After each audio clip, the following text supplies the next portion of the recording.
Is anybody on Zoom? Yes. We have 6 attendees. Okay. 2 of those are staff members.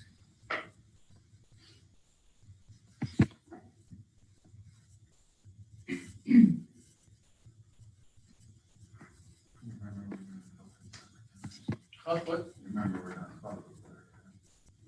All right, I got 7 o'clock. It's probably on my calendar somewhere. I tagged you. Okay, all right. All right, I got 7 o'clock. So let's call the third meeting to order. Roll call. Brooks, Yes. Holmberg. Here. Glenn, Here. Kushner, Here. Jacobs. Here. Approval of the city council minutes. Move to approve. Brooks, Yes. Holmberg, Yes. Glenn, Yes. Kushner, Yes. Jacobs. Yes. Adoption of the agenda. Move to adopt. Brooks, Yes. Holmberg, Glenn, Yes. Kushner, Yes. Jacobs. Yes. All right, adoption, okay, public hearings. So public hearing on an ordinance enlarging light industry district by rezoning land located in the southwest corner of Warren and Pine Street from high industrial district to light industrial district. Assume Barbara's on Zoom. Barbara is here. Yes, Mayor. This is a request that's being brought forward in partnership with the city and Evergy, and I believe a representative from them is attending the meeting by Zoom as well. This is for property at the southwest corner of Warren Street and Pine Street, commonly known as the lot where we dispose of our Christmas trees. So the Evergy owns that property and the city owns 3 properties to the west of that. And then there is an additional lot that is owned heavy industrial that is owned by a private individual. And then the property that we have in the city for Blind Boone Park is to the far west of that. This is a property that Evergy is interested in redeveloping with a future substation. And for that reason, they are pursuing a down zoning from heavy industrial to light industrial. The Planning and Zoning Commission considered this at their meeting last week and had a few questions of the board and then voted to recommend approval. The property, using it for light industrial is consistent with the comprehensive city plan. That plan shows the area for industrial use. We did receive some public comment that is noted in your packet. One was just to get information about the requested rezoning and how it might impact this other person, Josh Beckman's property at 215 and 219 West Pine Street. And then the second one was from Dana Phelps on Madison Street, and she was inquiring about the request, the difference between light industrial and heavy industrial districts, and noted their care of their current substation not being the best. Like I said, Planning and Zoning Commission recommended approval. Staff recommends approval because it is an extension of an existing light industrial district. It is a down zoning to a less intensive district, and it is consistent with the comprehensive city plan. I'd be happy to answer any questions as well. Justin Harris, on behalf of the applicant, Evergy, is on the call as well.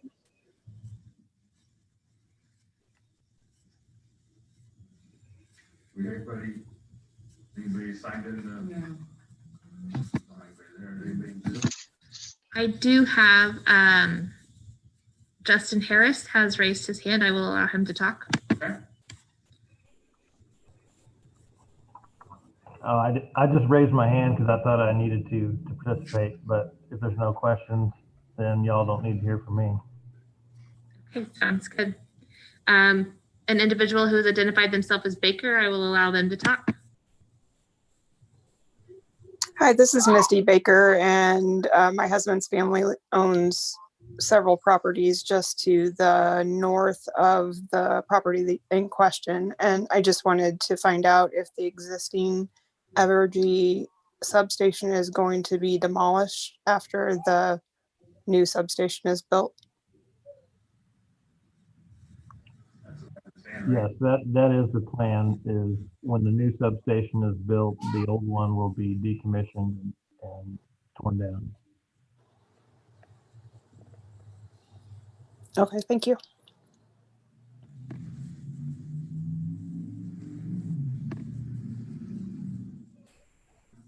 Anybody else?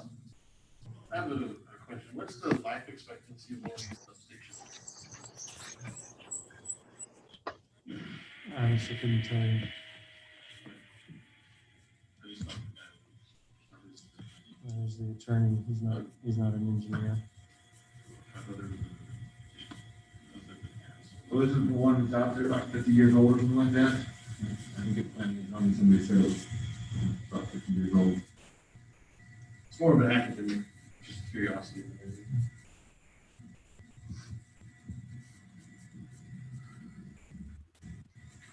Anybody else? Anybody else raise their hand to speak? No. Okay. then. Okay, we'll go ahead and close that hearing. All right, move on to first reading.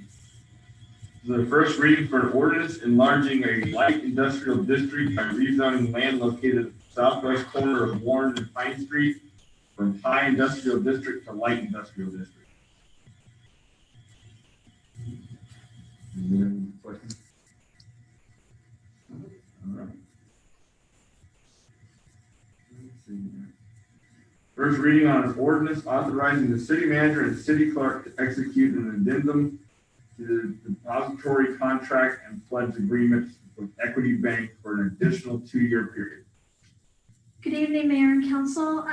Before you this evening is a request for, to pass ordinance on first reading, if you would please, for the extension of the depository contract. That contract expired in September.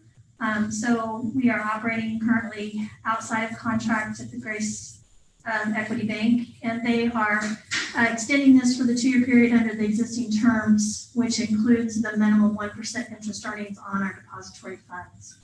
So that is the biggest and the most that is even remotely available out there in any investment pool at the moment. So that, if I'll answer any questions that you may have. So 2 years from now, we'll go out for another RFP then? Correct. So yes, in spring of 22, there will be an RFP for banking services, depository services to comply with state statute. Okay. Any questions? Nope. All right.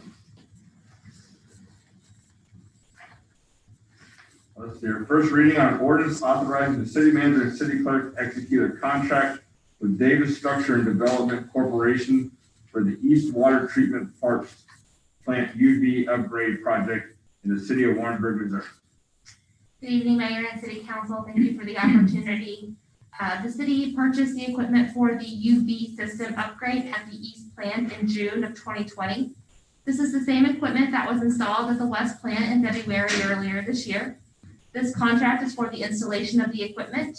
4 bids were received, and Davis Structure and Development Corporation is the best and lowest bid at $59,800. The city has had good experience with this company. They are the ones who installed the equipment out at the West Plant earlier this year. The total cost of the equipment and installation is $410,000. The project will begin shortly after November 1st and will be completed by March 31st. Any questions? Is it going to cause any downtime for a sewer plant? It will not cause any downtime for the sewer plant. So the UV filtration system is actually only runs from April 1st through the end of October. So we are going to be doing this work when the UV system is not needed to run.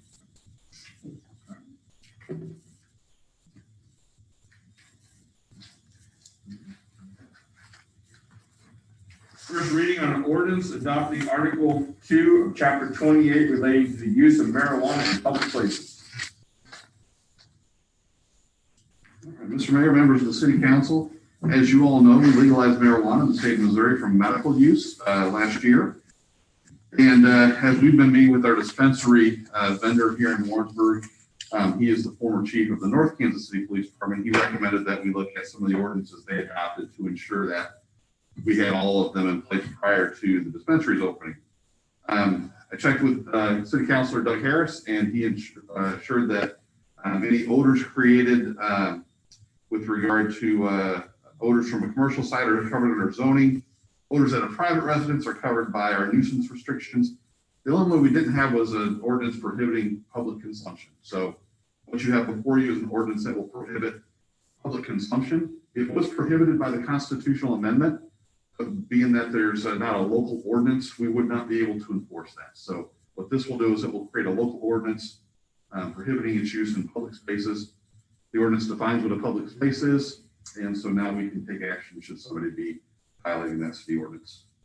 Be happy to answer any questions you might have.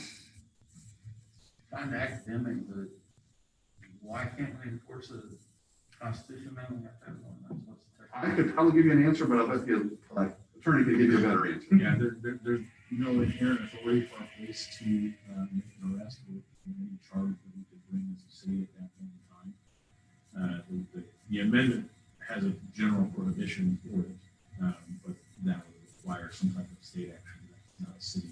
Okay, so It's an authority. specific to our. Okay, thank you guys very much. The ordinance then is consistent with the prohibition of the constitutional amendment as well. So we're not being more restrictive, we're being the same. Thank you for that. Any other questions? This also establishes the penalties for it, correct? Yes. So within the ordinance, we have a penalty for violating that ordinance. So, Oh, okay, so that makes sense. yeah, so they could violate the constitutional amendment, but then there is no penalty for it. Yeah. Right now, the local ordinance places a penalty in place if they do so within the city limits. Okay, that makes a lot of sense. You get the training. This is a similar academic question. All right. Well, my assumption is that you can do it because it's based on the constitutional amendment that allows us to punish them. Normally, would we be able to punish someone for using medicine in public? I think there's a difference here in the sense that this creates a noxious odor that could be offensive to other people or could cause reactions for other people. And when the voters approved it, they prohibited its use in public spaces. So again, we're staying consistent with what the voters approved. And therefore, it's a little different than if I'm taking, actually similar to smoking ordinances where we've prohibited smoking in public because it affects other people who are in the public space. And I suppose we already have laws on the books that prohibit taking medication that would impair your ability to drive. So, Yes, that falls within driving under the influence or driving while impaired. saying The open container, Right. yeah, smoking goes, it's very similar. Okay, I just wanted to make sure my understanding was sorted. Yeah, good question. Anything else? Very good, thank you. Thank you. All right, now the second reading. A second reading on an ordinance accepting permanent easements right-of-way dedication from Craig Hibben, Sherry L. Hibben, Paula McGinnis, and David D. McGinnis in Warrensburg, Missouri. So these are the easements that we discussed at the last meeting. I can stand for any questions.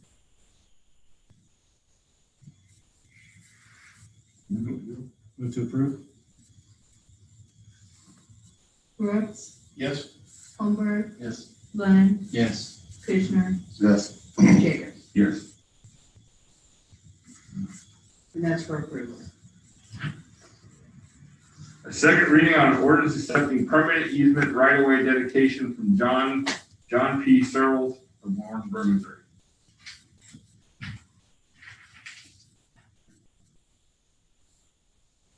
I have nothing to add.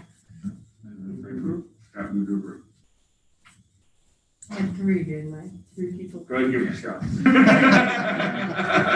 You get it. I heard him first. This is for adoption or rejection. Brooks, Yes. Holmberg, Lund, Yes. Kushner. Yes. Jacobs. Yes. All right, second reading ordinance accepting permanent easement dedication from Stonewall Heights LLC.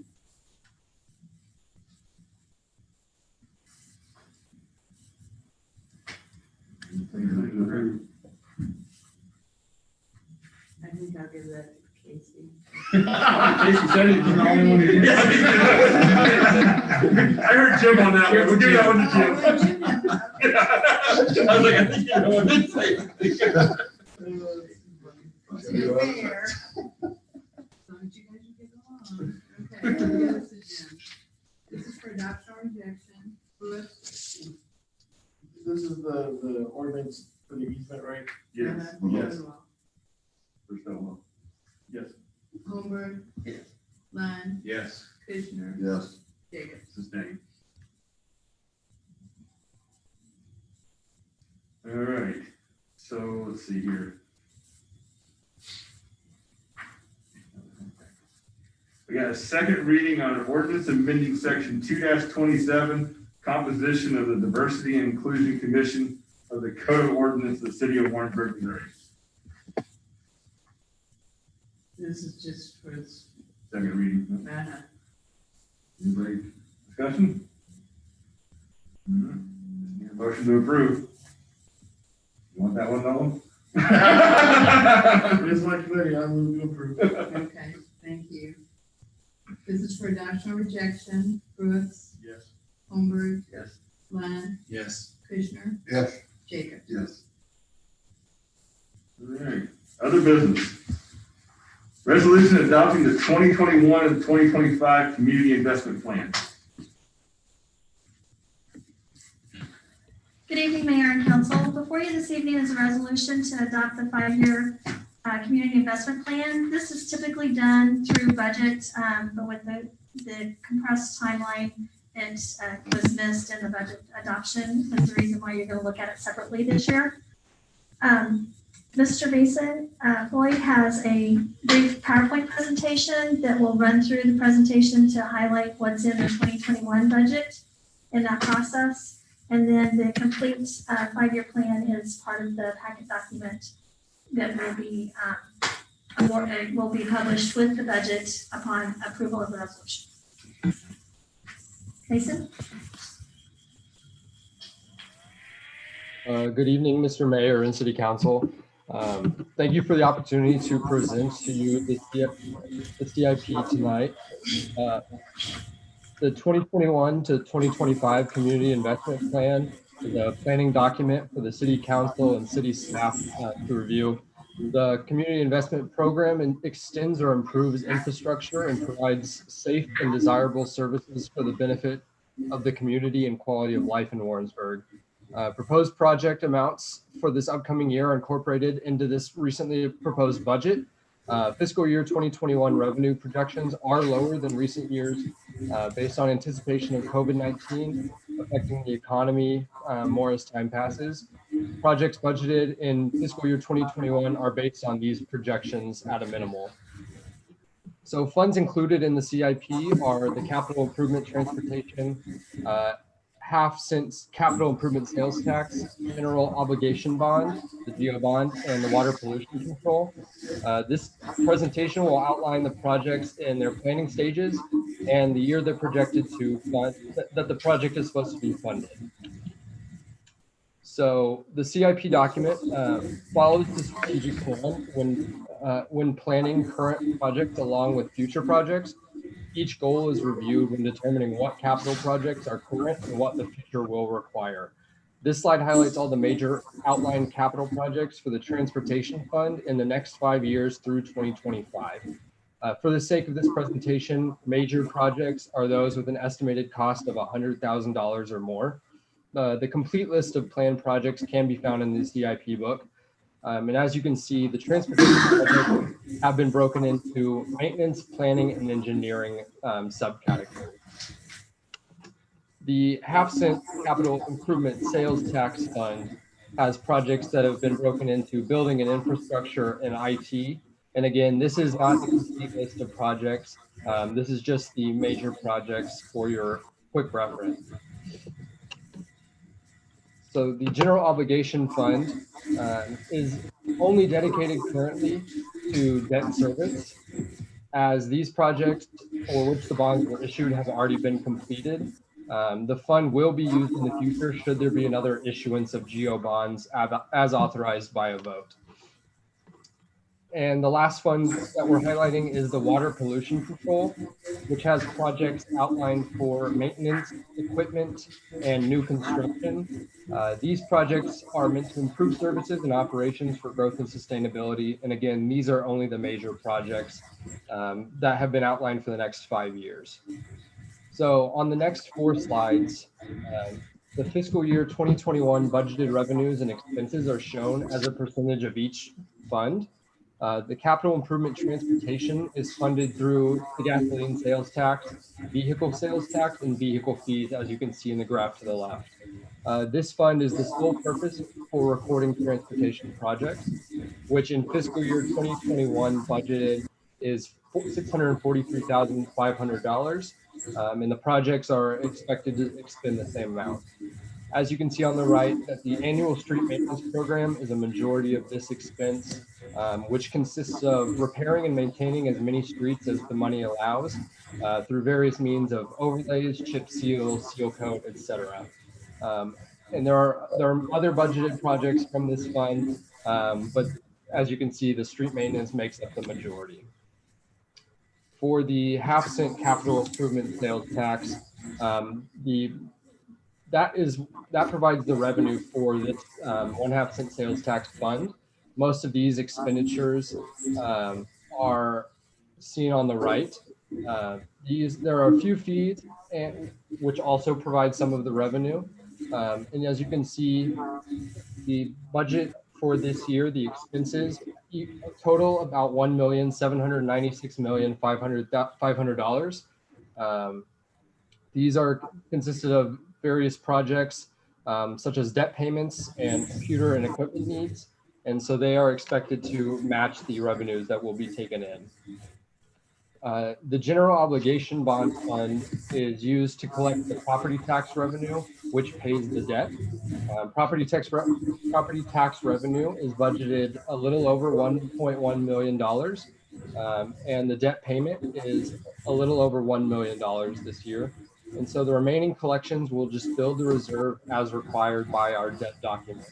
So as mentioned, this fund is not in use for any project at the moment, but it will be should another general obligation bond be issued by a vote. The Water Pollution Control Fund, which is the final fund of the CIP, is the only fund which is included, which includes operational costs.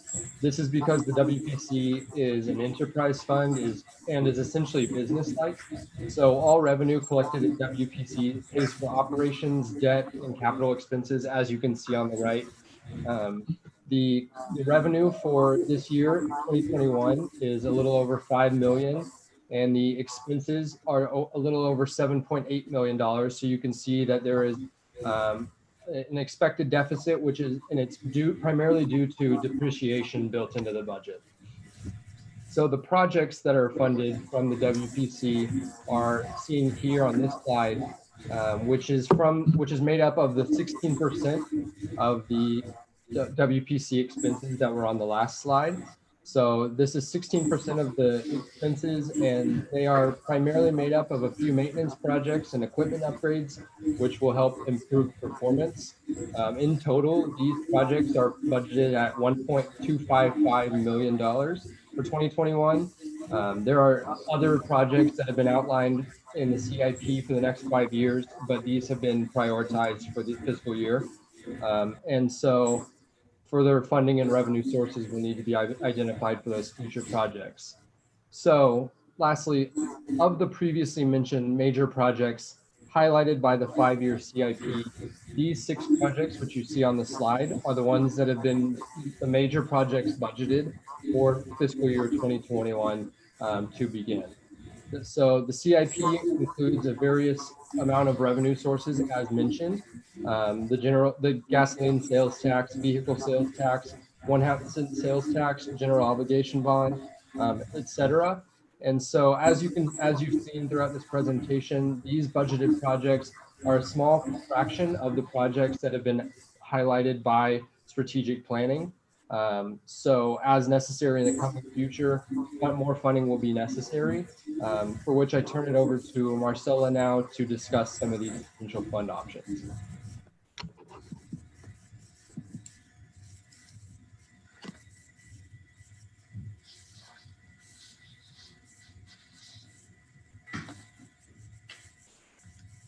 That's the next item. Or is it still- No, This it's not is the the same next item. item. We still need a motion on the resolution if you were.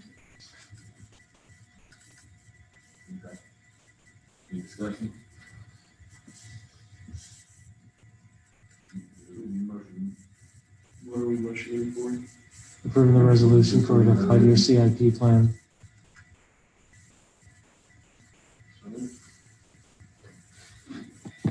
Brooks, Yes. Holmberg, Yes. Lund, Yes. Kushner. Yes. Yes. Before we move on from that, I do just want to state the staff has discussed converting the 5-year plan to a 10-year plan. It's realistic. We're going to get all those projects done in 5 years, given the magnitude of the cost and the lack of revenue. So that's something that staff's going to work on here over the next year. So it's converting that to a 10-year plan, as opposed to just a 5-year CIP plan.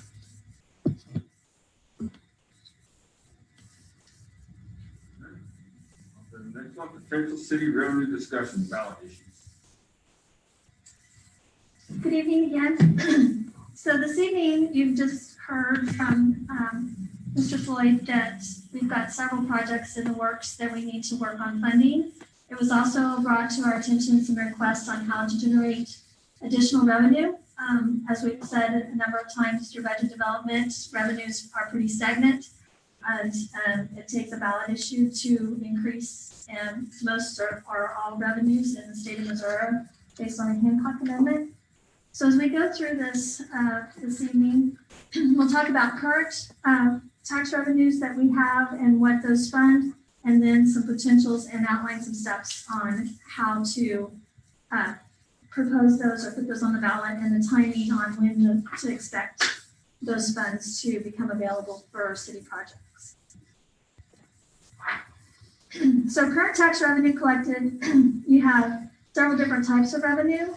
The purpose for the revenue and the steps to implement as I just outlined. So current tax revenue is property taxes. So you have property tax, both personal and real estate. You have sales and use taxes, franchise taxes, and the business license tax. Those are all outlined in general fund. There's the half-cent sales tax is a special revenue fund that we'll talk about a little bit as we go through this as well. Property taxes collected are used for operations. There's no expiration on those taxes at this point in time. And basically we have to keep what the statute or the legislation likes to use, a revenue neutral option. So as assessed values happen to go up, then our tax levy could potentially go down just in levy, so that you generate nothing but the cost of living increases or the consumer price index increases that are outlined in any new construction. So all the new construction we get the benefit of, but any existing pieces, you are only allowed basically the inflationary factor in your property tax revenues. The debt service property tax, as we talked about, is the GO bonds. Those pay for the debt, and that particular issue funded the fire equipment purchases and street improvements. Currently, that debt is set to expire in 2027. And with additional approval from the voters, more debt can be issued for specific projects like the fire station or the McGuire Bridge project, as we'll outline a little bit later. Type of tax revenue collected for sales and use tax is on goods purchased locally and some internet sales. Use tax currently limited to a nexus in the state of Missouri, so without the action on the state legislator's part to incorporate the Wayfair, we do not receive 100% of what we could in internet sales. We are thankful during the COVID piece that we do have what we have, because there's been enough online sales and internet sales that we have generated more revenue than what was originally projected in that use tax. The 1% sales tax is used for operations and currently has no expiration. The 3/8 sales for parks is used for operations and debt for the parks specifically. There's currently no expiration on that one as well. The capital improvement is the half-cent sales tax that Mason outlined on those projects that currently pays debt and additional equipment, buildings, infrastructure for IT, for technology. And the biggest highlight with this is that expiration for the half-cent sales tax is on 2025, and currently the debt payments for that goes until 2029.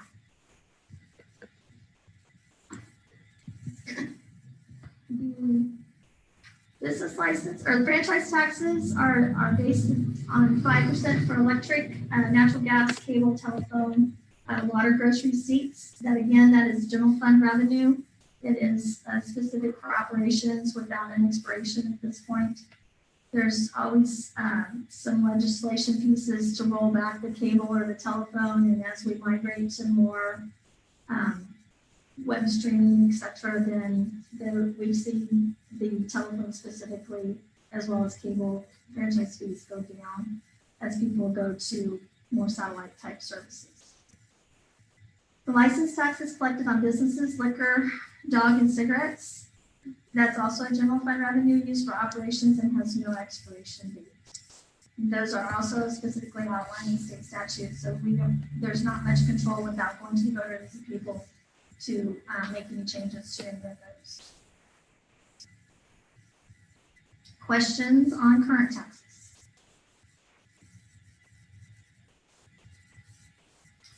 As we go on, I've identified some additional tax revenue options, and there's several of those because we can ask the voters to increase the property tax levy. That would increase both real estate and personal property. We also can issue additional debt with the vote of the people. So that debt service levy would either extend or go down or go up based on what the projections are needed for that debt payment. The general sales tax has an option to increase it to another 1%. So you have a maximum 2% general sales tax. The biggest push is the renew for the capital improvement sales tax with a maximum of 0.5% or 0.5%, especially with the expiration of that debt before, or with the sales tax before the debt is paid off. There's an option for transportation sales tax at a maximum of 0.5%. That sales tax is specific to transportation. It can be only be used to fund your street projects. It's not to fund any of your personnel or general maintenance for your street projects. Currently, there's a public safety sales tax for fire and or law enforcement with a maximum 0.5%, and that piece has a legislation request. So the city of Warrensburg would have to request legislation to approve the city to allow the voters to pass that tax. There's been some discussion about that. When we do, or if we do a ballot initiative, can one ballot initiative incorporate multiple streams or multiple types? Each one has to be considered separately. Each one's considered. Just like the bond issue in 2017, the voters voted on the public safety bond issue, and then they voted on the street bond issue. The two can't mix. It'd be the same with each of these. Each of these revenue streams have to be approved separately. Good question. So as I outlined, the property tax levy increase for both real and personal has a maximum of $1 currently and is used for operations. So our current levy that was just passed in August in the 21 budget is 36 cents on the $100 assessed valuation. So it could increase an additional 63 cents to take it to that $1 maximum. And that would generate about $1.4 million in revenue with that 63-cent increase in the property tax levy. The debt service levy, again, requires an issuance of bonds. So as a project would have to be identified, then the bonds would have to be requested to be sold to continue or renew the debt service property tax levy. And as I said, it's a sole sources to pay the debt. And I identified Station 3 as an option for that, and or anything with McGuire or any of our major road projects. So, go In ahead. this discussion, are we discussing the possibility of redoing the bridge over 50 as well, or is that separate and different? Well, so the bridge would have a couple different options. You could do a general obligation bond, like your debt service bond here, or you could probably even use the transportation tax, sales tax. So you have both of those options for that project.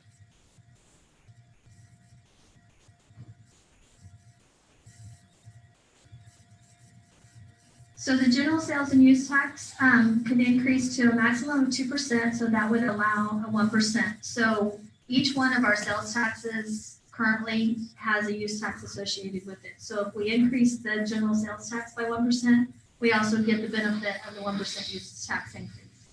Those go hand in hand.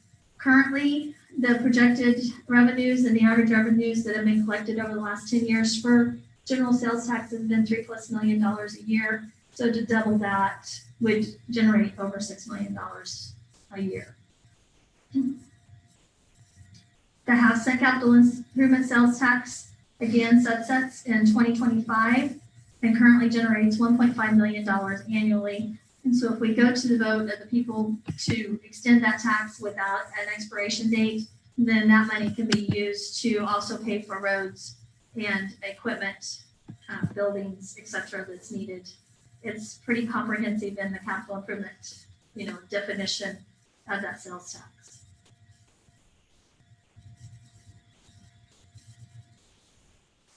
The half-cent transportation sales tax, as I mentioned, is strictly for transportation purposes. So we identified the McGuire Bridge as a source to use that money if the vote of the people would graciously provide that. I like the half-cent capital improvement sales tax that would generate about $1.5 million a year. And that can be set with a sunset or without a sunset. There's no specifics in state statute as to how to define that. So that's strictly up to how the voters choose to do that. And we present it to them. So using one previous estimate of 17 million, I think it 11, 30-year payout.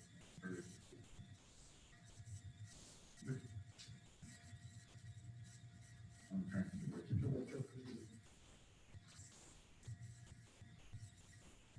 So the half-cent public sales tax, again, would generate about $1.5 million.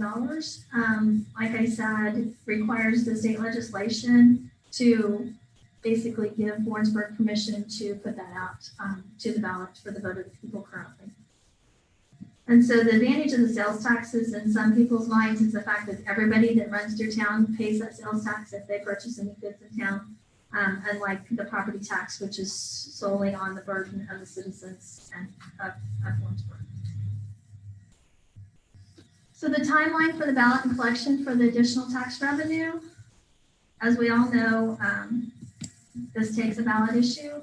So for an April ballot election for 2021, it would need to be authorized by council no later than January the 26th as the ballot certification to be published on the April 21 ballot.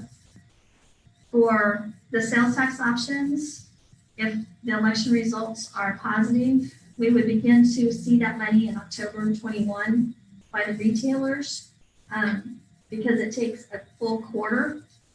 So because April's already in the second quarter of the year, it has to run that whole quarter and the whole next quarter, which will take it through third quarter before we see any of that money.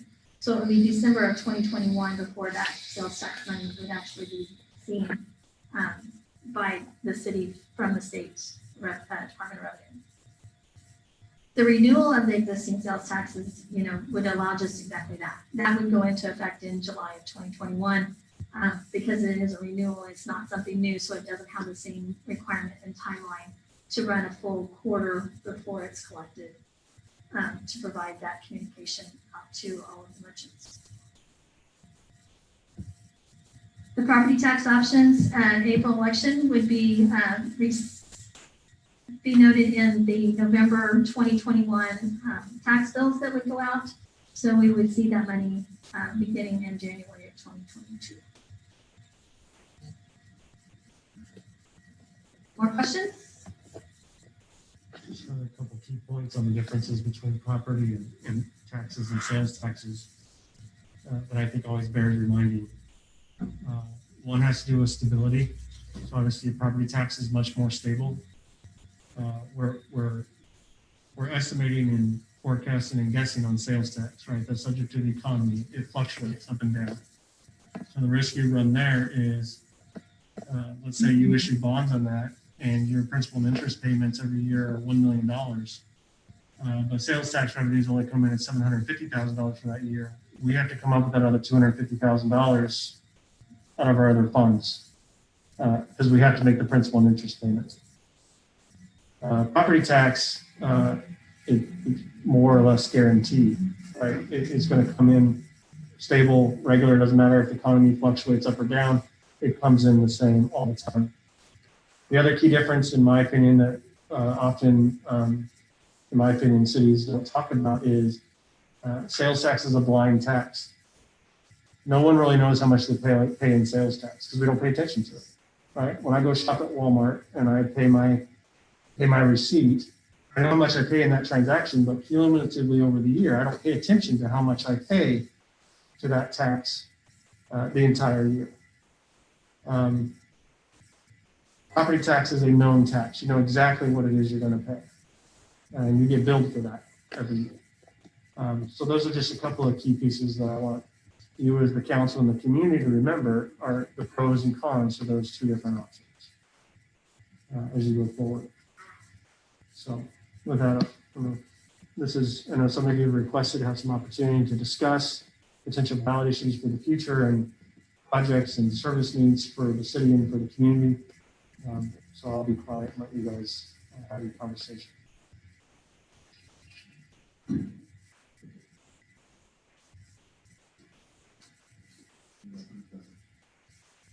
Well, I've actually spoken with a few citizens about the need of Missouri.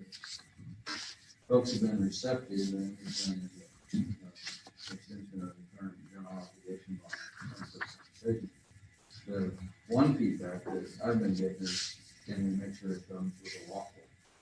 No, I think that would help address it. I know one time Harold and I were chatting. He suggested that something, you know. And then how do we partner with the state, because they actually own it, but if we want to control the destiny of one group, we gotta do work, right? I've always gotten to bring it to a vital part of increasing our.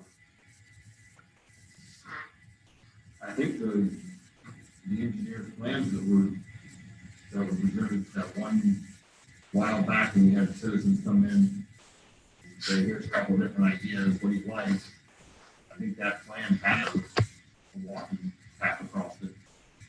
Yeah, the intent was to make a multimodal so that it had multiple forms of transportation that could safely cross there. I mean, we currently have pedestrians that use that bridge, but it's not pedestrian friendly in any means. So not really a safe situation. My only issue with it, since we're being open and transparent, tremendous amount of city money that personally I'd like to see go other places. Oh, I agree.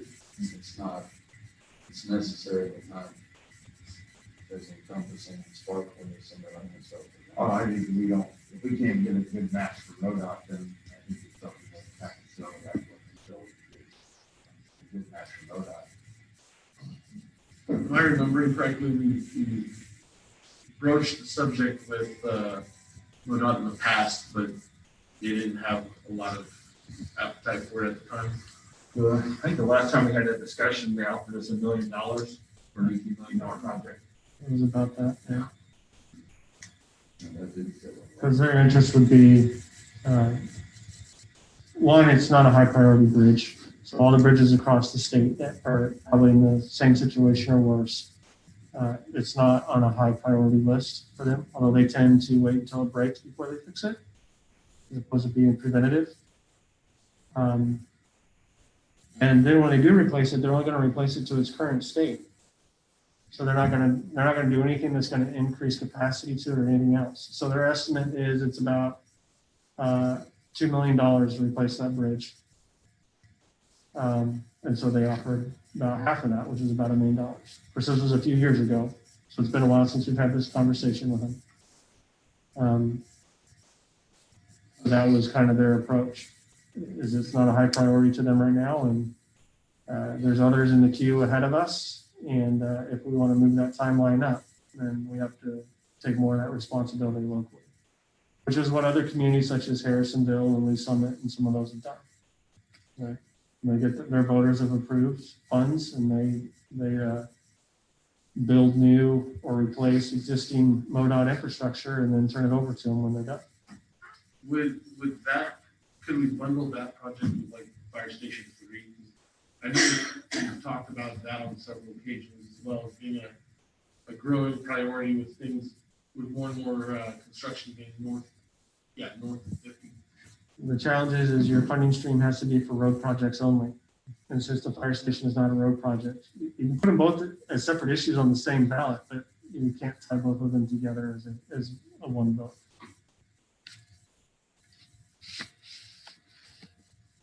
So I guess my initial thought is, how many buckets do we have to put these projects in? You know, we have 4 that are road and 2 that are public safety, and 1 that would be more the general fund. So that affects which one we go after first, is which is the most efficient as far as putting them all out. How can we group them in a way that makes the most sense, so we're not having to, put 6 different ballot initiatives all in the same time. Does that make sense to any of you, or? Yeah, you could do a general obligation.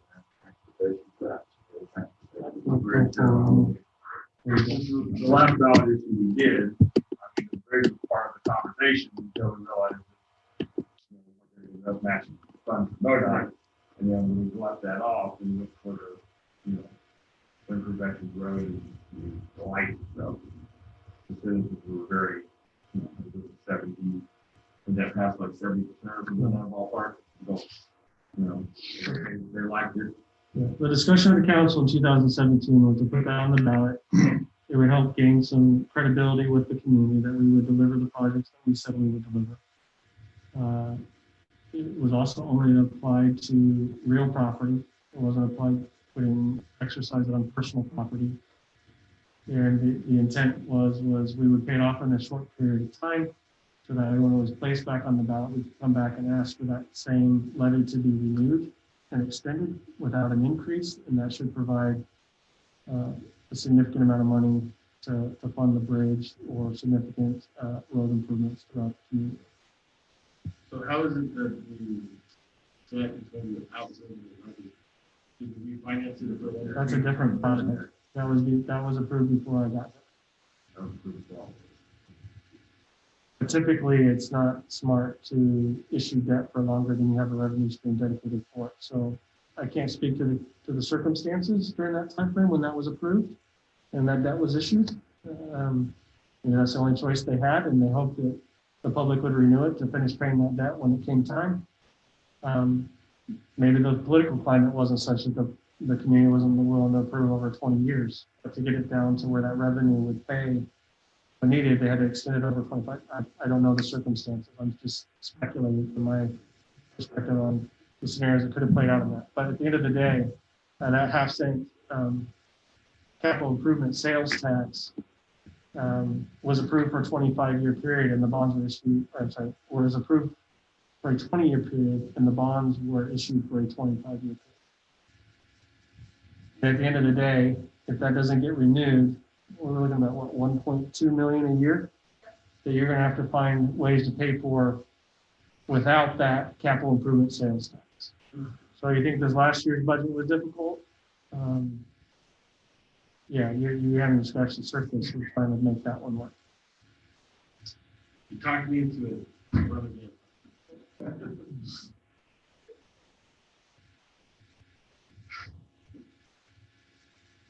So, sounds to me like priority one is the CIP.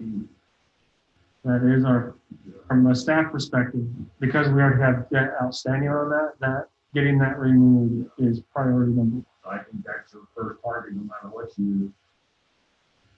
we want to do, I think that's the only target we really need to concentrate on is that one. So, but the debt goes for 5 years, but we can pass the initiative, put the initiative past that, correct? You can put the initiative to be a lifetime forever. You can ask the voters to approve it without a sunset. And then that money can be used in perpetuity for capital improvement projects that qualify underneath this legislation, of what that money can be used for. And when we renew it, we can opt whether or not we want to apply personal property at that time. The CIP is tied to, CIP is tied to. CIP is only sales tax. Oh, so, I'm sorry. It's sales tax. So the capital improvement sales tax is a sales tax only. Sorry, I was going back to the property tax.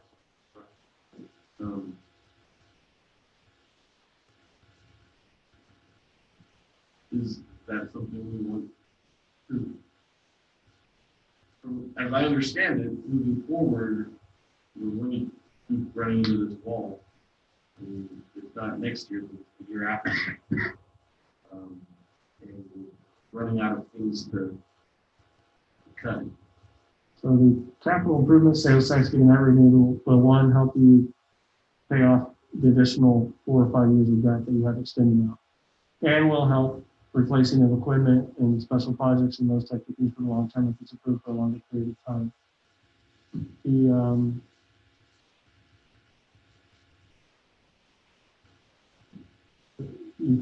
can get the debt service renewed as well, like with the plan in 2017. But again, that's to identify those specific projects. So that'll be like your bridge or Fire Station 3 or some of those types of things. None of those are going to provide you any relief for some of the challenges we had in this last budget year as far as general operational revenues. Those are going to help you get special projects done and replace equipment. They're not going to help you pay for people or keep services online. Okay, so we could use that to pay the wages of the. No, the capital improvement sales tax you can use to replace fire trucks and police cars, but you can't use it to pay people. Okay, so you can't pay the fire. Correct. So. And to help with that, you're looking at either a general property tax levy increase, or you're looking at the public safety sales tax. Those are the only two things that can help you support people and services. And if we use the general. Take that down. You could use general sales tax. So there's three. If we use one of the general sales tax and general property tax, we can use that for police as well as whatever else. Yes. Whereas if we use this public safety, it's limited strictly to Public safety. that kind of thing. Yeah. But it does relieve pressure on the general fund because we're already paying for all that out of the general fund, right? So by having that tax pay for that, that does free up other general revenues to help in those other areas. What do you think, Jason? It sounds like we got to do the half-cent CIP first. Then we're gonna have the general obligation bonds rolling off in a few years. So 2020, was it 27? No, that was Longer, shorter, no, it was 5 years for the road. So that'd be 22, and it was 10 years for the fire trucks, which would be 27. But that doesn't solve any of the current budgetary concerns as far as operating stuff. So you're almost going to be having to look at 3 different things. First, the capital improvement is one. Then GO bonds as a no tax increase before they expire, so that's easy to sell. But none of that solves any of our problems right now. The next thing has to be some way to alleviate the general, but there's 3 different ways to go about that. Probably the most popular would be, doesn't make the most money, but the most easiest to get past would be the safety, public safety sales taxes, because overwhelmingly people support that at a higher rate than the others. And so you're talking, do you want to try and do all that at once? I doubt it. No. And so we're years away from getting the relief that we need to do. It sucks, but that's how we go about it. If we go with the general fund first, would we be able to use that money to pay those CIP? You lose $1.2 million. If you lose 1.2 million out of your CIP and you raise the general fund, you're still at zero.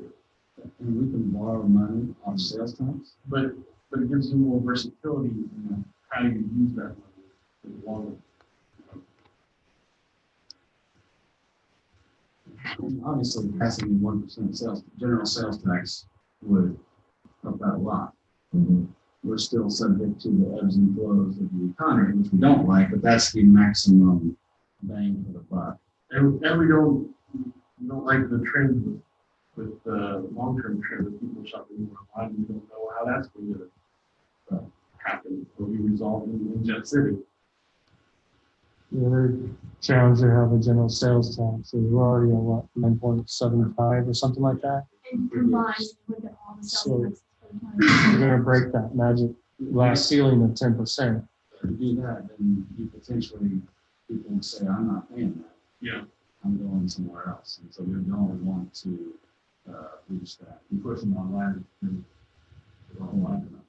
Yeah, just follow the Higginsville. And I guess I guess that's what I'm trying to say in a roundabout way. It's a sales tax that we're doing.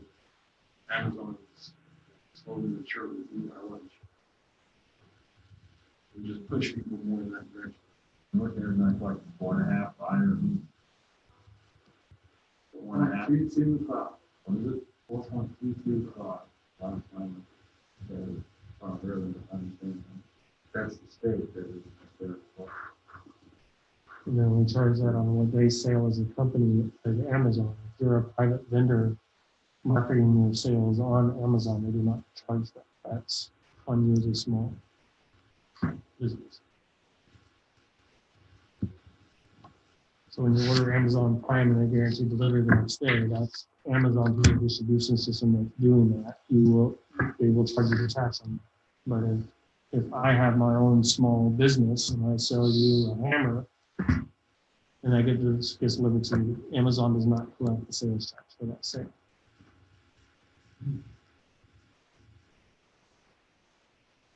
Unless the state legislature passes some legislation. I don't think to them. Just from my conversations with them.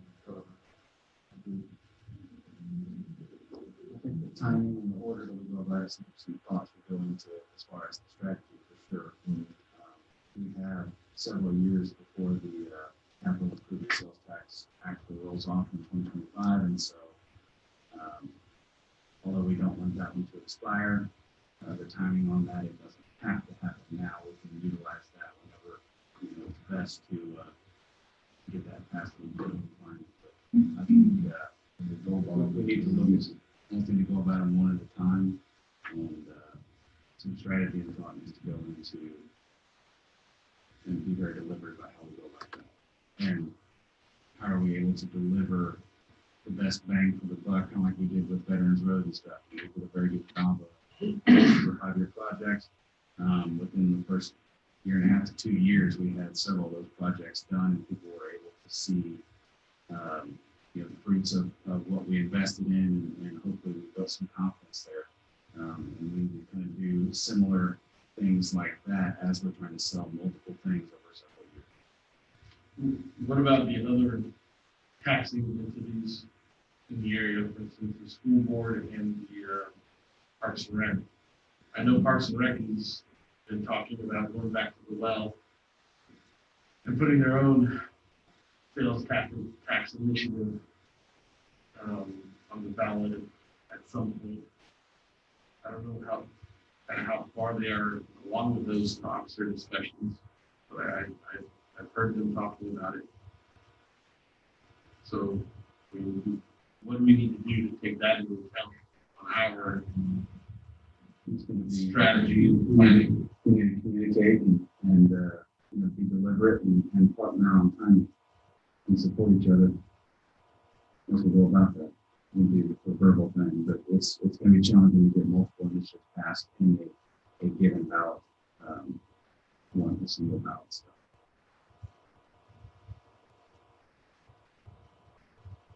The school district and the projects they're working on right now is phase one. Right. Phase two. Phase three. Phase is two.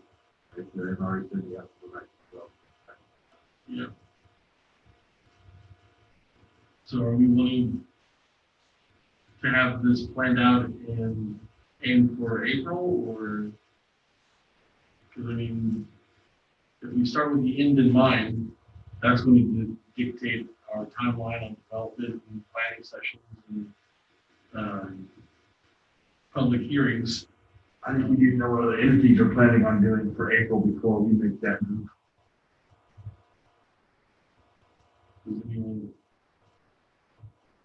As far as the school district is concerned, I mean, we made a good faith gesture of not putting anything on the ballot this last spring as they put their ballot issue on. So if they put a ballot issue on, I have personally no qualms about having our issue on the same ballot as theirs, because we gave them that courtesy last time. And I was very clear to the administration at that time, if it didn't pass, we weren't waiting another ballot cycle before we considered putting an issue on. My thought is, let's say we say tonight that in principle, we want to be ready, was it December, no, January something? January 26th. January 26th.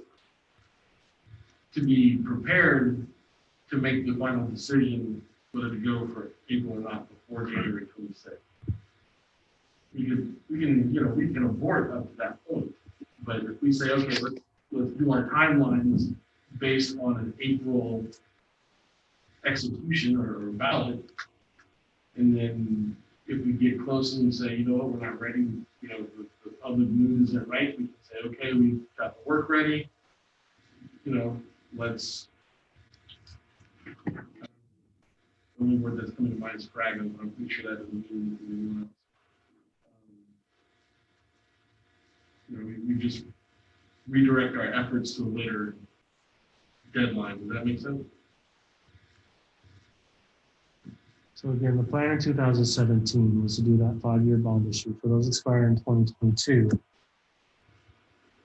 But I don't know how many elections you have before that sunsets to approve it and then run through the process to have it collected. So I almost think you have to do that next spring in April of 2021, because they'll quit collecting it because we'll make final payments on it in 2022. So if you want that to truly be an extension and not shut it off, levy goes backwards. Now you are talking to property tax increase again. Right now you're coming back and saying, we rolled it back. Now we want you to come back and we're going to raise your taxes again to that same level. If you want it to be a true renewal and just keep paying what you're already paying, which was the original plan in 2017, I think you need that on the ballot next spring.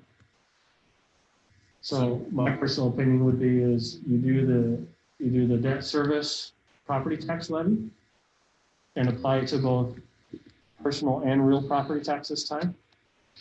And staff can look at estimates on what that's going to project and what kind of road projects you can do with that, whether that's just the road, the bridge.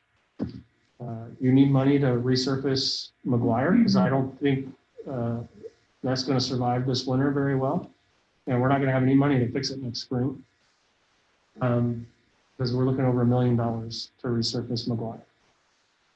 The other one that I think you could probably pass in at any time would be your public safety sales tax. Those have been popular over the last few years. And the sheriff just passed one. So next spring, I would look at those two issues, and then when you get within a year or two of the capital improvement sales tax expiring, I'd ask for that to be renewed. But two of those three here isn't an increase. You're asking the taxpayers to continue paying. So does staff need from the council a vote, or does it just need guidance to move forward in the planning process on whichever, let's say, the public safety and the renewables? Right now, we just need guidance on which taxes are you willing to consider to put on the ballot, and what projects are a priority to you, so we can make sure that we can prepare the necessary documentation. We can talk to bond counsel, prepare the necessary documents, so you can take action before mid-January and to put those on the ballot next spring. So the debt service, like you just said, and then the public safety, because really that's only asking for one increase. Yeah, that's all I have to say. You know, the only time that we could put two things on the ballot and have a chance of actually passing it, because only one of them is an increase. And then one is going to be buying more time, finance it at the max amount, and then figuring out what projects can we fit inside that 16 million or whatever that comes out to. Yeah, It's I going think to I be was wrong earlier. It was projected 17 million. okay. I used the wrong math. We got to figure out what can we fit inside there, and how much will MoDOT kick in. Trying to have those conversations and pin down what their appetite is to assist and for grants and those kind of things. I think those are the two initiatives that we have a chance of getting done. I think too, Harold and staff did a very good job a few months ago putting together the list of suggestions, and I don't think we can reinvent the wheel on that. Let's pull those up. Because I know a couple of us have talked about different things that there's. So I think grab that list. Yeah. Call each other, have coffee, talk about. Because I definitely don't want that to expire. And we need to go forward to voters this spring. Direction consensus, or do you want us to narrow down? So what I'm hearing is a bond issue, renewing the road property tax, basically. We'll calculate out how much that can potentially generate over a 20-year period and identify projects that can help with. You do it both ways, with personal and without. Mm-hmm. Yep, we'll do it, both options there. And then the other was the public safety tax. Of course, you already have the numbers on what that'll potentially generate. And that will provide some relief to the general fund. Or hopefully we can make some progress in some of that area. On the bond issue, are we in agreement with the bridge and the anchor point? Yeah, I think we should allow staff to kind of rank those in the order that you think is most important, and then at the cutoff line, we can decide what kind of wiggle room, and the council can duke it out of the last project or whatever on us. So see what we include and don't include, but those anchors. Did I remember right, all the STIP funding all right? Yeah, we no longer receive any of that. I've been fighting the state on that, including getting federal elected officials involved in that, and I'm not winning that battle. Oh, that's what it was. Even as recent as a couple months ago, I started that battle again and didn't have much success. So I was hoping for more help from our federal representatives, and they helped, but only to a certain point. It does look like sound like we're talking about the bridge being wide. But the big, that price could be a huge swing depending on MoDOT and the infra grants. Trying to get a best guess is going to be a challenge with the timing of the. We talked about getting in for grants, but that whole landscape has changed over the last couple of years. And as I look at what's been awarded across the country for infra grants, pretty much all go into state departments of transportation. And so we would be competing against MoDOT for their projects to get ours funded, and I just don't believe that's realistic. And I'll tell you, it won't happen or it can't happen. But I think I only saw one community project funded across the country that wasn't a Department of Transportation application from the state. Could that be an angle where we partner with MoDOT so that, on our application? I wish I could say yes, but they're going to prioritize their needs over ours. Again, our bridge is not a priority to them. I just looked up, that's not even listed in their 5-year plan. Yeah, and then was an engineering kind of concept survey. Yeah, we had all the concept work done. We were ready to go to engineering. It's on the shelves ready for engineering. I'd like to get, it's not on mine usually, I'd like to get something. I want to be a little more articulate in my conversations about what the interchanges look like this. Because right now, I'm actively talking to folks about this bond telegraphing that I'm going to support extension, anchoring with the bridge, but then how does it help? I'd like to get a little better.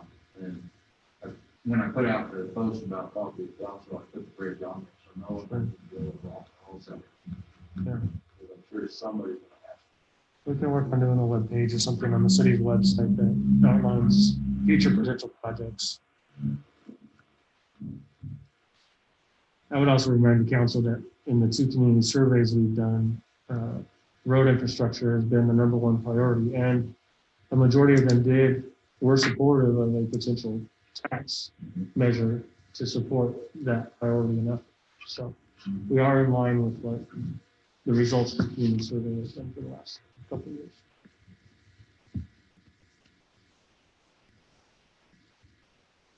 And staff will get working on those items.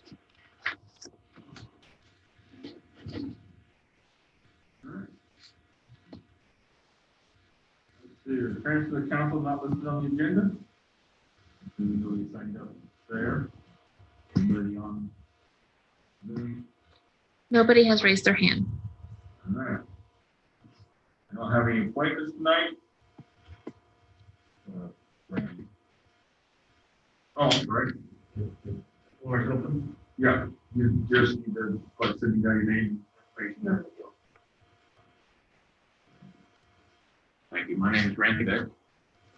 My wife and I live at, my wife Janet and I live at 501 Hamilton. So yeah, many of you have seen my correspondence. Really all I want from my city government tonight, you guys have been talking about millions of dollars. So I realize I'm really small potatoes. But I would like assurance from my city government tonight that water will not be turned off tomorrow at my residence. I've paid for the sewer service that was actually received at our residence. So, but I haven't heard back from the city, so I'd like some assurance. Mr. Vick, I can respond to that. I apologize. I was out of the office last week, Wednesday through Friday. I did receive your check and I did deposit that with the city collector today. So we will not be shutting your water. Okay, thank you. You're welcome. Appreciate it.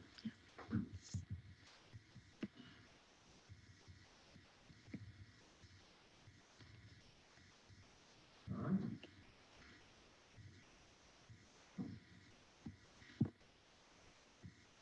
Let's see here. Miscellaneous matters from the mayor and our city council. I don't have anything. I want to give a shout out to Harold. A couple of years ago, you know, when we were talking about when I was, when I first took the tour elected, and then we put one out this year with them. I've had a lot of comments about that. The one that we did down on Holden, I had so many kids. I was so excited. And anyway, it was a great effort, and I know that you actually talked about it first, and you don't get as much praise as everybody else. So But folks really liked it. I mean, It is. I heard everything I quoted. Yeah, She came to our piano. Yeah. and people were playing them. Still haven't explained sometimes they're not functional, but the public likes it. So I'd really like to do it again next year. And I don't know where we're going to get story fish for pianos, but I still like to do it. I mean, it's a neat, inexpensive community activity. So, but thank you for leading us. Anything else? City manager report? Only thing I have is that we do have a need for a special council meeting. We have 2 agreements with the county for CARES Act funding we need to approve, and then we have a request from Johnson County Community Health Services requesting potential endorsement from the city with regards to the new mask mandate. So I believe those applications, or those agreements have to be turned into the county by the 23rd. So we don't have a council meeting. Our council meeting is on the 26th. So we need a special council meeting sometime between now and the 23rd, at least, to consider those issues. And those applications have to be in the county offices no later than 4:30 on the 23rd. Next Monday. The 23rd, that next Friday, go short.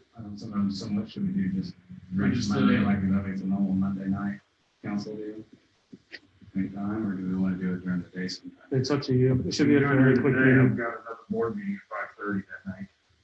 I noticed the chamber was having candidates for one. You could do it as a quick lunch meeting.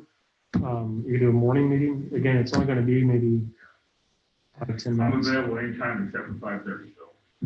But when you do it, if During the day is better for me During the than day. at night. Okay. I'm available Yeah. today. You want to do that Monday or? If we can do that Monday at like noonish, Yeah. or can we do a lunch thing and Should be in and out. Okay. So Monday Monday noon, all dispersed to our Works for me. lunches of choice. Would you like us to provide you lunch as a council?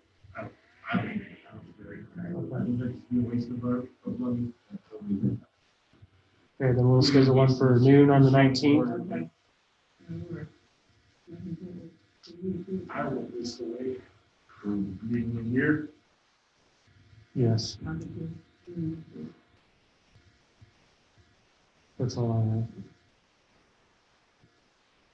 We have a closed meeting. We have another meeting. We have a closed session this evening. Everyone from noon to 1. Yep, but then, well, noon to. Whenever you're done. no, No. Director of Finance? I'll answer any questions you have. There's lots of information there. Yes, there was. Do we have any questions for?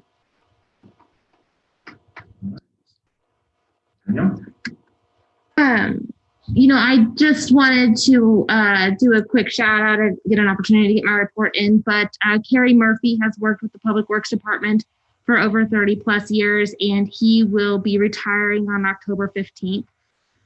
Carrie, again, is one of those guys that's pretty much done every single job that we have to offer down at the street department, and then some. We will definitely miss his loyalty and his commitment to the city of Warrensburg. So congratulations to Murphy. Thank you for that work. And his artwork. I'll have to show you a picture of his cake.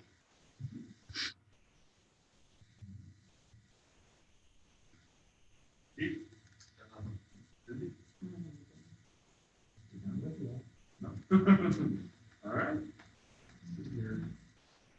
So we got a closed session next, so if you want to read that, we'll move to closed session. Vote to close part of this meeting pursuant to section 610.021 of the revised statutes of Missouri relating to 1, legal actions, causes of actions, or litigation involving the city and any confidential or privileged communication between the city and its representatives and its attorneys. 2, leasing, purchase, or sale of real estate where public knowledge might adversely affect the amount paid in the transaction. 3, hiring, firing, disciplining, or promoting a particular employee by a public governmental body when personal information about the employee is discussed or reported. 12 documents or any documents related to the negotiated contract until the contract is executed or all proposals are rejected. 13 individually identifiable personnel records, performance ratings, or records pertaining to employees or applicants for employment. Brooke, Yes. Holmberg. Yes. Ryan. Yes. Brickner. Yes. Gay.